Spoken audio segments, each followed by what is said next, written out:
Welcome back to my channel Mathematics Infinity Course. In case you are new, hi, I am Pratibhya and I make lot of math videos. So in this lecture we are going to discuss a new example of a definite integration. So that example is if f of x is equal to a into sine pi by 2 x plus b and f dash of 1 by 2 equal to root 2, this is our given condition, and integration from 0 to 1 f of x dx is equal to 2a upon pi, then constants a and b are question mark. Then we have again four options. So option 1 is pi by 2 and pi by 2, option 2 is 2 upon pi and 3 upon pi, option 3 is 0 and pi by 4, and option 4 is 4 upon pi and 0.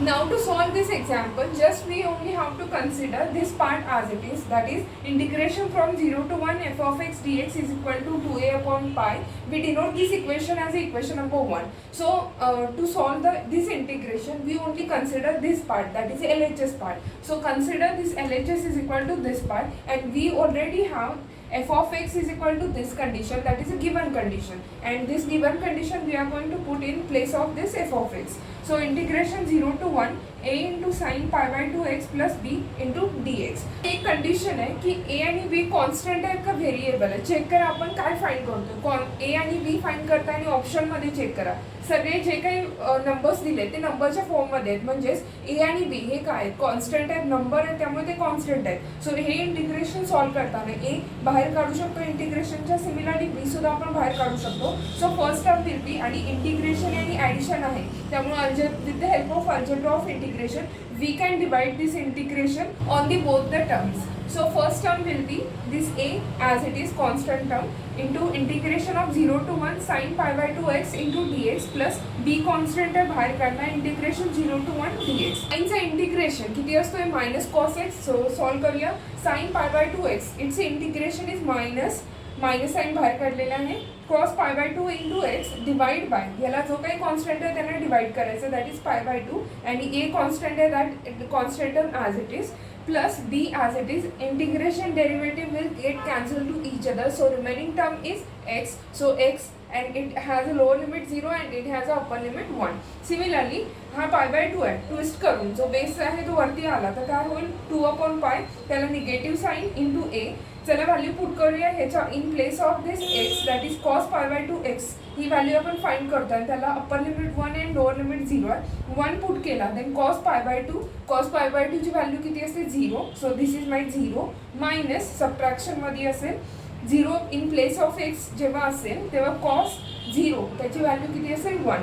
So 0 minus 1 is minus 1, minus minus किती असेल plus. So हे term काय देईल आपल्याला answer 2a upon pi. Similarly b into x हा आहे आणि त्याला lower limit 0 upper limit 1 put केल्यानंतर काय व्हॅल्यू मिळेल b इंटू 1 मायनस 0, आणि त्याची व्हॅल्यू किती असेल b. So when we consider this LHS part we have obtained this new value that is 2a upon pi plus b, and we denote this equation as equation number 2. Now next step is we are going to put this equation 2 in equation 1. After putting equation 2 in equation 1, this LHS becomes 2a upon pi plus b, and on RHS 2a upon pi. This also can be written as 2a upon pi plus 0. Now compare LHS and RHS. This part and this part is same. Then directly we can say b is equal to how much 0. Now check in the option काय काय find करायचं होतं. Constant term a आणि constant term b या दोन्हीची value find करायची होती. So आता एक फाइंड केली, that is b equal to 0. Check करा सगळ्यामध्ये शेवटी b इक्वल टू काय मिळालेलं आहे 0. सो b इक्वल टू 0 असेल तर ऑटोमॅटिकली हा ऑप्शन काय असेल 2. पण आपण चेक करणार आहे a ची व्हॅल्यू सुद्धा काय येते. So firstly we have obtained this value that is b equal to 0. Similarly to find the value of a, we have a given condition that is f of x. So assume this f of x as it is, that is f of x is equal to a into sin pi by 2 into x plus b. b ची व्हॅल्यू already आपण calculate केलेली आहे, that is b equal to 0. अजून काही condition given आहे ती check करा, that is f dash of 1 by 2 equal to how much root 2. म्हणजेच x ची व्हॅल्यू जर मी 1 बाय 2 पुट केली आणि त्याचा जर f डॅश म्हणजे डेरिव्हेटिव्ह काढला तर आन्सर किती मिळते रूट 2. सो आता माझ्याजवळ काय f ऑफ x, म्हणजे मी दोन्ही साईडचं काय काढू शकते derivative. So f dash of x is equal to a constant आहे ॲज इट इज आला, साइन चा डेरिव्हेटिव्ह किती असतो cos. So sine pi by 2 into x is equal to cos pi by 2 into x आणि pi by 2 काय होईल constant बाहेर येईल प्लस बी काय आहे कॉन्स्टंट टर्म त्याची व्हॅल्यू 0 सुद्धा आहे आणि त्याचा डेरिव्हेटिव्ह जरी काढला तरी आन्सर किती असेल 0. सो प्लस 0 आहे तो आपण स्किप केला. Similarly this is your term. So this can also be written as f dash of x is equal to constant term this pi by 2 into a cos pi by 2 into x. So आता ही value आहे ती value आपण खाली assumption करून घेऊया. So that value is f dash of 1/2 equal to root 2 म्हणजेच एक्सची व्हॅल्यू जर 1/2 पुट केली in place of f dash of x then we have this value that is root 2. म्हणजेच काय पुट करायचं एक्स इज इक्वल टू 1/2 या इक्वेशनमध्ये values put करून बघूया.